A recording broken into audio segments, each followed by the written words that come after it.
That's so hot. Give mommy. Look at this. Tinutulungan ako ni Dodong Max paano ito gawin.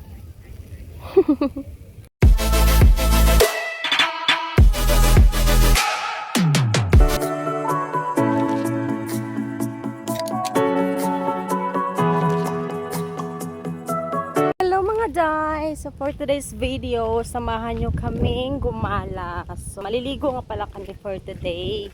Dahil nga Saturday, so fam date muna. So dahil medyo malayo kami nakapark, so medyo malayo din yung lalakarin namin.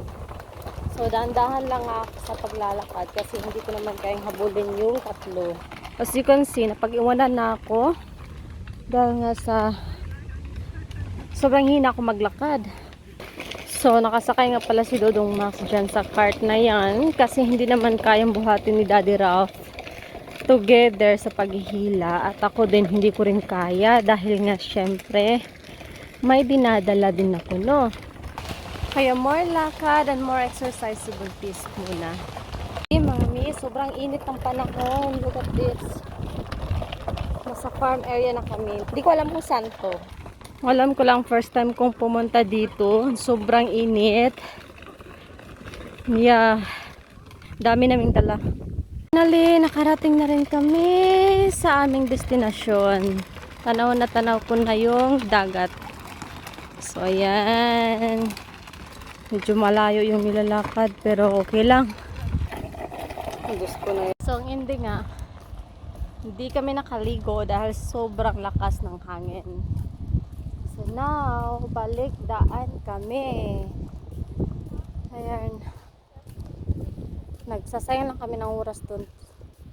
Dahil nga hindi natuloy yung pagliligo namin doon sa beach. So, bumalik na lang kami sa daan kung saan kami nagpa-park. So, medyo malayo talaga and more than 20 minutes yung lalakarin namin para makarating. Sa sobrang haba talaga ng nilalakad namin mga min, naninigas na talaga yung tiyan ko dito. Ewan ko na lang, kaya ang bagal ko talaga maglakad at napag-iwanan na talaga ako ng mag-ama dito. So, hinayaan ko na lang. Naubos yung energy ko sa kakalakad, tapos ang hindi kami nakaligo dahil sa sobrang lakas ng hangin. So ngayon bumalik kami, tapos maghahanap na naman kami ng area kung saan kami pwede makaligo and makapag barbecue. Diyos ko, yeah, dito na kami sa parking area kung saan kami nagpa-park dahil sobrang layo. So, parang 20 minutes ata yung nilalakad namin, Diyos ko. Hi. At finally, malapit na kami sa sasakyan. Napapagod na talaga ako sa kakalakad. Ewan ko ba kung ano nangyari today. Sobrang init talaga, tapos hindi naman kami nakaligo. Hi. Lilipat nga pala kami ng area kung saan pwede kami makapag-picnic at makapag-barbecue dahil yun talaga ang goal ni Daddy Ralph. Paano ba naman kasi, hindi pa kami kumain ng lunch kasi nga akala namin pagdating namin doon syempre makapagsimula na agad. So ayan, hindi namin inaakala. So ayan, nguyang-nguyang muna si Buntis sa likod habang nag-iisip pa kung saan kami pupunta. So yeah, finally, dito na nga kami nakarating. So, picnic area. Medyo maraming tao din dito, no? And we're gonna do barbecue because we are all hungry.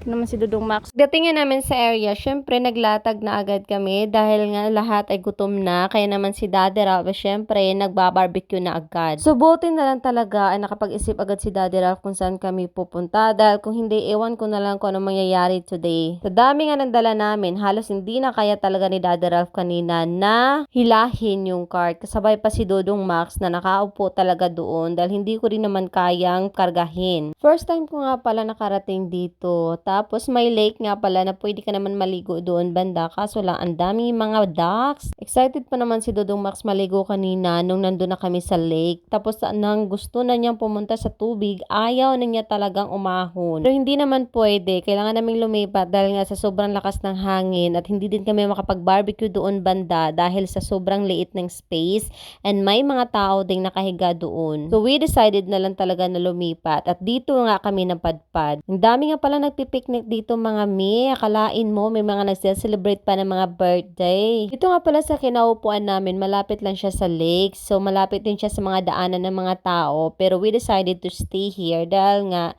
hindi medyo mainit. And malapit din siya sa CR para naman sa akin, convenient lang maglakad. Buti na lang talaga guys, pagdating namin dito is tahimik lang si Dudong Max. Hindi na nag-aaburido yung ulo niya. Pero syempre, sinubukan ko talaga siyang aliwin para hindi siya maghahanap ng tubig dahil alam ko naman sa sobrang init na gusto na niya talaga magtampisaw. Sobrang sakit talaga ng likod ko kanina dahil nga sa sobrang lakas ng init. So para na nasusunog yung likod ko kahit naglalagay na ako ng sunblock.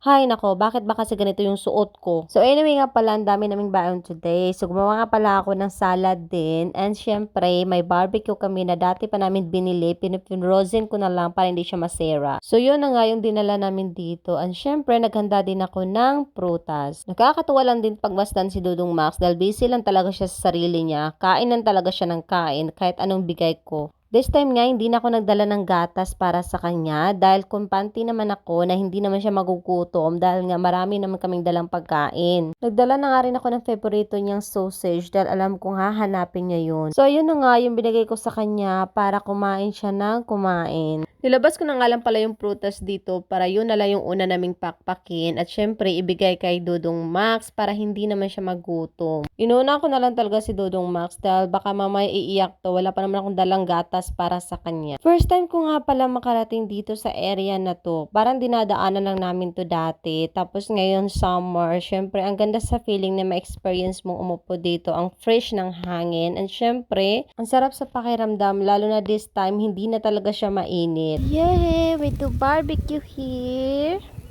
And it's so hot. Give mommy. Look at this. Tinutulungan ako ni Dudong Max paano ito gawin.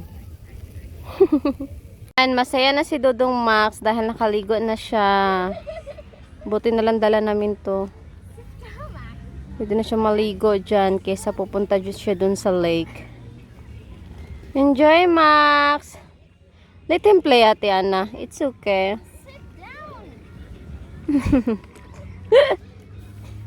So, ito yung baon namin sa